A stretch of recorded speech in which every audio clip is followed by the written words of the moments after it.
Why do you think that 97% of people, of families, households, say that they are financially stressed, financially strapped, don't feel like they're getting ahead, they're working too hard, they're burnt out, they have financial stress and strife? 97%.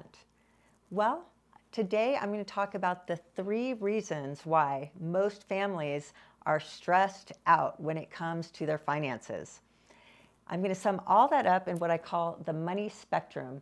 And by understanding the money spectrum, it can help you get out of this month-to-month, paycheck-to-paycheck cycle. It can get you out of that feeling of just constantly feeling stressed and having anxiety about money to get to a different place where you feel financially successful. You're starting to feel financial peace of mind, and you start to move towards the 3% who report that they're doing great when it comes to money. Wouldn't that be nice to be able to say, man, I've got this money thing tackled and I feel great? All right, let's jump in. So the first reason why most households, the large majority of households, it might be you, that report financial stress is because they're what I call the break even. And the break even is what I think is the most stressful place to be. And that's this triangle here called the break even. And the break even has 2 faces. The first part of break even is that you're making $100,000 a year and your bills are $100,000 a year. Or you're making $7,500 a month and your bills are $7,500 a month. Whatever the number on a monthly amount, it means that you're just getting by. And that's what causes the stress. It's that stress of you have to go hustle next month to pay last month's bills, and you have to do it again. Now, the normal tendency is, the belief is, if I just make more money, then all my problems will go away. But no, what happens is that you make more money, you go from $7,500 a month to $10,000 a month, and what happens to your bills? They go from $7,500 a month to $10,000 a month. And that's called Parkinson's Law of Money. And Parkinson's Law of Money says expenses will always rise to match income. Expenses will always rise to match income. So that becomes what's called that hamster wheel, where you just feel like you're going in circles and never getting financially ahead. So the first thing you want to do is get out of the break even on an income and an expense. So that's part 1 of the break even. Part 2 of the break even that's on the money spectrum is when it comes to cash, when it comes to having extra money sitting around, when it comes to what's called net worth. And net worth has nothing to do with your income and expenses. Your net worth has to do with your assets and your liabilities. And what causes a lot of stress is when you have a lot of debt and you don't have the assets to balance it out on the other side. So that's another part of break even, that maybe you have, let's say that you have $100,000 in, let's say, equity in your home. Maybe you have some 401ks, some IRAs, maybe some cash sitting around. So you have $100,000 of equity that would show up on your balance sheet, but you also have $100,000 of debt. So you're at the break even. That means that you have 0 net worth. And when you have 0 net worth, you're not getting ahead because you don't have extra resources there that you can tap into if you need to. So that's where it lies on the money spectrum. So where are you on the money spectrum? What happens naturally is that when we're in college, we're not making any money. We're going into debt. So we get all those student loans and we're not making an income. And then maybe we get out of college and we get to that break-even part in that we're making money, but by the time we have our rent, and by the time we have our car payment and we're paying our student loan payments, it's eating up everything that we make. So then we keep trying to make more money. We want to make $10,000 a month, maybe $50,000 a month, maybe $100,000, maybe $1 million a month, as though that's going to solve our problems. Because like I said, if we're just focused on income, when our income goes up to $10,000 a month, so do our expenses, $50,000 a month, so do our expenses. And we get over here and we live this really rich lifestyle, meaning we're spending a ton of money on this great life because we're making so much. And we're just focused on the money spectrum in this terms of income matching expenses. So where we start to take the shift is when we look at the money spectrum and look at it from a balance sheet point of view. And we want to go from most people, when we're looking at this 97%, what this means is that their liabilities, meaning what they owe in debt, all that personal debt, which would include your mortgage, your credit cards, your car, which you have on your balances on your car loans, your student loans, your credit card balances.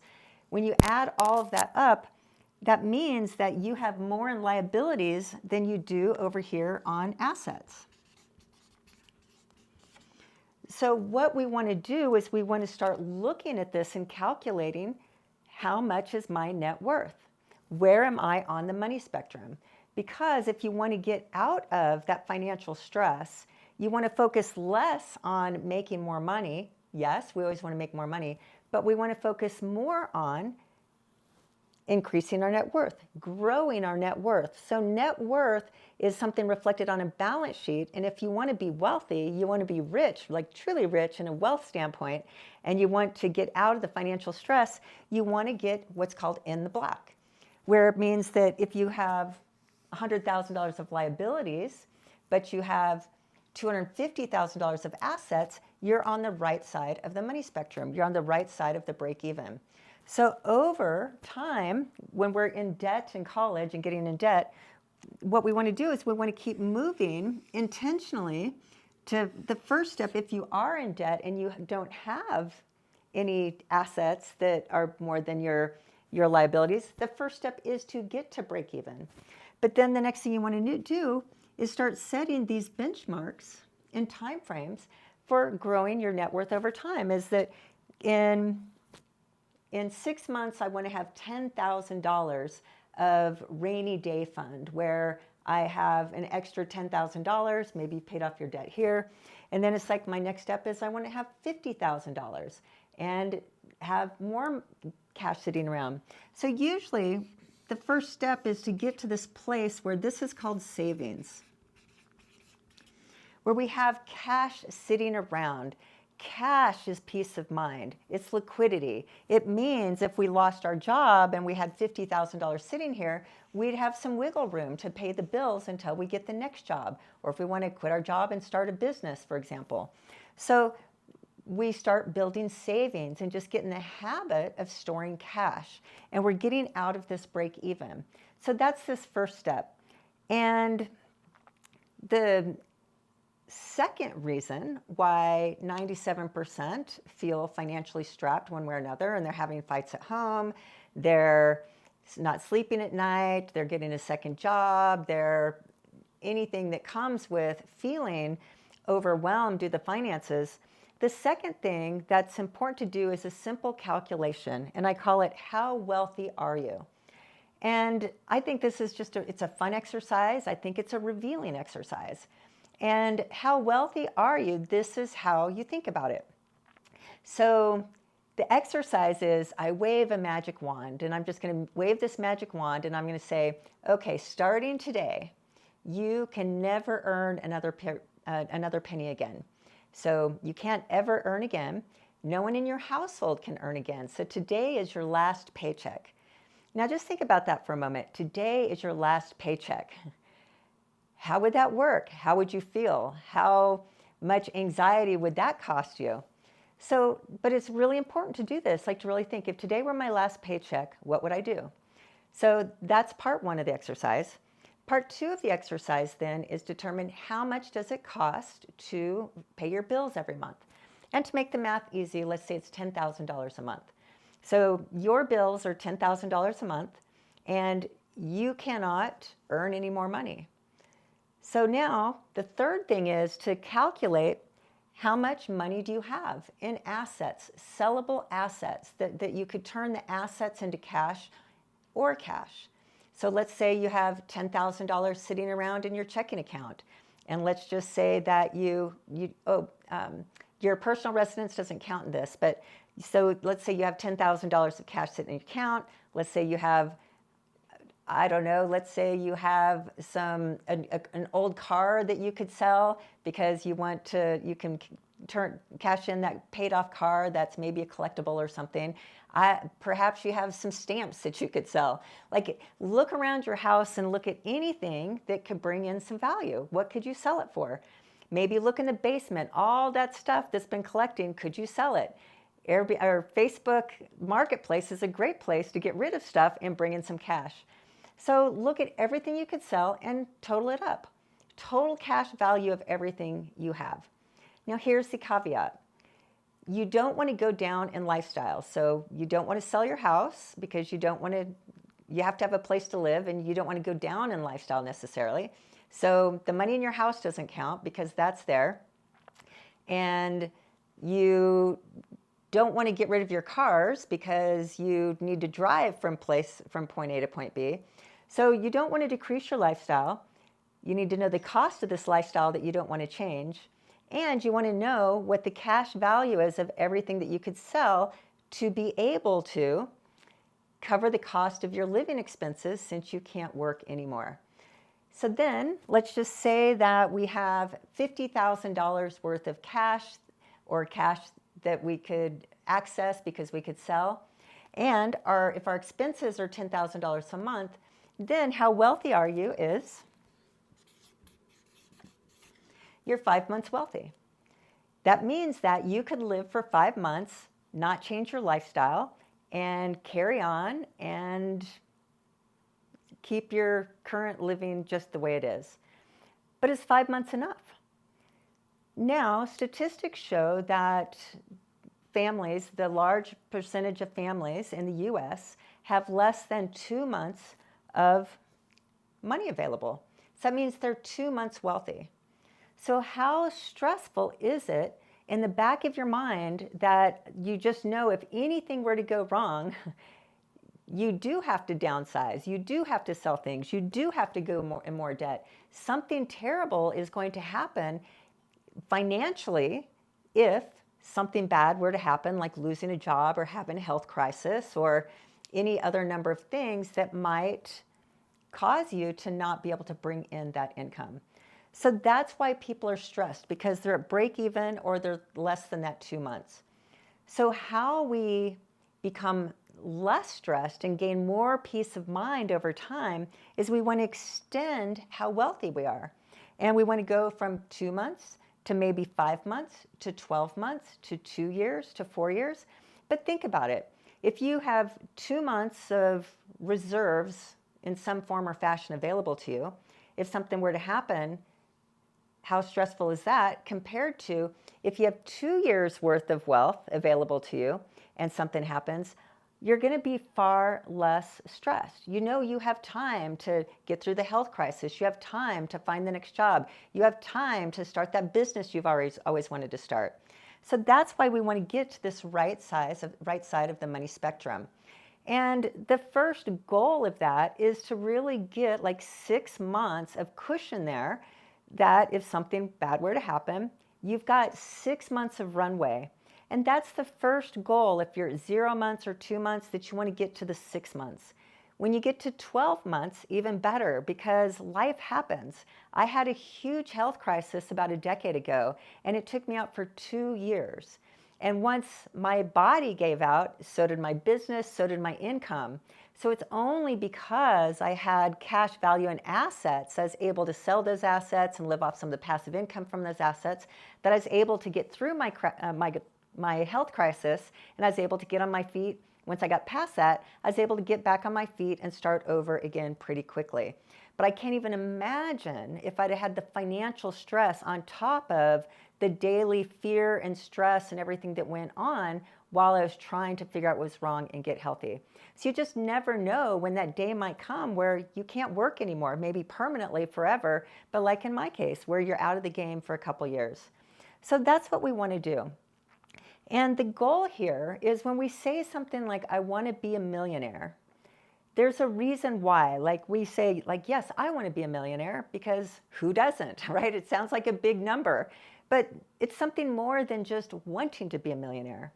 You want to be a millionaire because becoming a millionaire creates peace of mind. It means that you have money available. It's sitting out there. It's money stored in some form. We call it assets, but it's stored money. And maybe it's stored in cryptocurrency. Maybe it's stored in real estate. Maybe it's stored in stocks. Maybe it's stored in an index fund. Where the money's invested, slash meaning stored, it really doesn't matter. What matters is that it's there and it's available if you need it.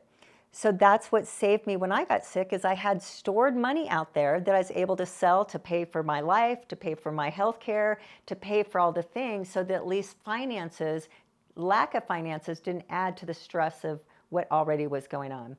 So the reason we want to become a millionaire is that at this certain stage, like kind of $100,000 plus, maybe less, but then we move into savings. We have savings, and this is called liquidity. And the reason why you need money liquid is because, let's say in my health crisis, as the example, I had cash sitting there that was able to pay for the immediate stuff, but things that are invested, they're not liquid. So it took time to sell some real estate. It took time to sell the things that eventually put the cash back into my bank, but it wasn't available immediately. So you need the liquidity for those immediate emergency expenses or those immediate life events. But beyond that, we go to investments. And investments means we don't have the cash available, but we move the other money above and beyond this into non-liquid investments, non-liquid assets. And meaning that they might take a little bit more time to sell. And there's those things, there are things that are in between, that your stocks you can sell pretty quickly, your crypto you can sell pretty quickly, but sometimes you don't want to sell them on the down because, right, you'd take a loss. So that's why we want the cash available. So if we do have to tap into some of our semi-liquid investments, we don't have to do it at the worst time, because Murphy's Law says that when you need the money, that's when the market is down. So that's where we go into the investments. Now, why $1 million? Why are we all about $1 million? Well, there's a practical, pragmatic reason. And using just basic money investment fundamentals, there's something that's called the 4 or 5% rule. And the 4 or 5%, I like using 5%, it says you can withdraw 5% of the interest, hopefully interest, on your investment to be able to use that 5% of the stored value of that investment and take that out in cash, pay yourself in cash on an annual basis to not run out of money.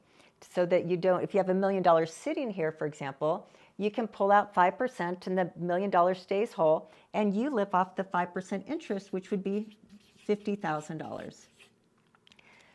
So that $50,000, that's why you want to become a millionaire. That's why becoming a millionaire and setting this goal and target for your family is beyond, you get to the break even, and before, you get kind of that 6, maybe 12 months, that's the first goal. The second goal. The third goal is to become a millionaire. And it's easy to determine using ChatGPT to put in, like, how long will it take? And actually, I'd say, if I want to be a millionaire in 10 years, how much do I need to invest on a monthly basis at a 10% interest rate? And ChatGPT will tell you. But let's just say it's $2,700 per month. That means for 10 years, you'd need to pay $2,700 to be able to get to $1 million. So that's what you're going to be doing. Every month over this year, you're going to put in that $2,700, and it will continue to grow and compound to this million. But it's not about the $1 million. Sure, the $1 million feels great. It looks good on the balance sheet. But it's more about the fact that that $1 million, if you wanted to, you could pay yourself $50,000 a year to be able to pay for your expenses. Now, $50,000 is a really important number. That's why $1 million is a very important number. And that's why I like saying set $1 million as your first goal. Because let me ask you this. Imagine if your mortgage was paid for, your car payments were paid for, your groceries were paid for, your utilities were paid for, your basic clothing was paid for, your insurance, your health insurance was paid for, just these survival expenses. If I gave you the money every year that covered those survival expenses, like I was your great aunt and I gave you a trust fund that paid for those survival expenses, how much easier would life be? Wouldn't it be so much easier just knowing that those survival expenses are covered than, anything you make pays for anything above and beyond that? Absolutely. And that's the feeling we want to get, is just knowing that the basics are covered. So that's why $1 million, because if you pulled out the minimum of 5%, you can always pull out more if you wanted to, but this minimum, it's going to cover those basic survival expenses. And if you don't have any debt, $50,000 goes a long way. So that's what you want to do. If you don't have great aunt Christina that's going to leave you $1 million, that's going to give you this $50,000 a year that you could use, then you want to create your own trust fund. You're building your $1 million trust fund for your future self. So you don't have to wait for anybody to die. You get to do this yourself and be in complete control of it. So that's what we want to do on this money spectrum, is calculate how wealthy you are or how not wealthy you are. You might be over here, but just make it this goal to keep going up on the spectrum. And eventually over here, grade yourself. -10 means that your liabilities are greater than your assets. 10 plus 10 on the right side here is, when you get to the 10, this is financial freedom. Less than 3% of the entire population will ever get anywhere close to financial freedom. Now, don't let that scare you. I think it's available to everyone, which is why I teach this, because I want you too to be financially free. But only 3% get there. I think we can determine why, because most of us are over here, the break even, or in the negative, and we've just determined to get out of that, we need to get to the right side of the spectrum. But financial freedom, about 3% ever get there. And financial freedom, what that means is that the assets, if we have, let's say, instead of $1 million, let's say we have $3 million, and if that 5% rule still applies, that's $150,000. So if you can live your life on $150,000 and you have $3 million sitting there and you're pulling out 5%, you're financially free. So we may or may not ever get to full financial freedom at our current lifestyle, but it's available. But before, so many people in my space talk about financial freedom, financial independence, and that's great. That's the ultimate goal. But it's so far away and seems so unattainable and is so nebulous for many people when they're struggling. I like to say, let's set these stair-step goals before we even start talking about financial freedom. Let's get to the first 10, the first 50, the first 100. Let's get to to the place where our trust fund, that trust fund that covers our basic expenses, are covered. And that's why you want to become a millionaire. And the third thing, when it comes to the money spectrum, wealth creation, is to really understand that the only way to do this is you have to spend less than you make. You have to determine how much is this amount that I need to start saving, meaning I keep my expenses lower than my income. How much do I need to start saving and putting aside, get it out of my main bank account to start building up some cash? And then how much do I need to start investing so that I can hit my millionaire target sometime in the future? So very easy conceptually to do this, and then practically it's just a matter of what are you going to do to start changing your trajectory on the spectrum.